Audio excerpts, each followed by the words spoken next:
நான்லாம் நம்ப மாட்டேன்ப்பா அப்படின்னு ஃபர்ஸ்ட் தோணுச்சுங்க. அதுக்காக தான் டெஸ்ட் பண்ணலான்னு சொல்லிட்டு ட்ரெஸ்ல ஒரு பக்கம் காஃபி கொட்டியாச்சு, ஒரு பக்கம் சாம்பார் கரை.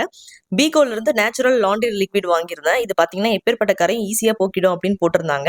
நம்ம தான் எதையுமே அவ்வளோ சீக்கிரம் நம்ப மாட்டோமே. ட்ரை பண்ணி பார்த்துடலாம்னு சொல்லிட்டு, பக்கெட்ல கொஞ்சமா தண்ணி எடுத்து அதில பீகோவோட லிக்விட் வந்து நான் கொஞ்சம் ஊத்திட்டேன். ஸோ காஃபி கரை, சாம்பார் கரைலாம் மிக்ஸ் பண்ணி வச்சிருந்த ட்ரெஸ் எடுத்து இதில கொஞ்ச நேரம் அப்படியே சோக் பண்ணிட்டு கையால தாங்க நான் ரப் பண்ணேன். எனக்கே ரொம்ப ஷாக்கிங்கா இருந்துச்சு. கரை வந்து இருந்த இடமே தெரியாம போயிடுச்சுங்க. உண்மைதான் சொல்லியிருக்காங்கன்னு தோணுச்சு. அப்பயும் ஒரு டவுட். சரி எதுக்கும் நம்ம ட்ரெஸ்லயே ஒன்ஸ் பண்ணி பார்க்கலாம் அப்படின்னு சொல்லிட்டு என்னோட சுடிதார் எடுத்து ஒண்ணு ட்ரை பண்ணி பார்த்தேங்க. கொஞ்சம் பயமா தான் இருந்தது. இருந்தாலும் ட்ரை பண்ணி பார்க்கலான்னு ட்ரை பண்ணேன். அதே மாதிரி வந்து ப்ரூ காஃபி அந்த கரைய கொட்டிட்டேன். ஒரு பக்கம் சாம்பார் கொட்டிட்டேன்.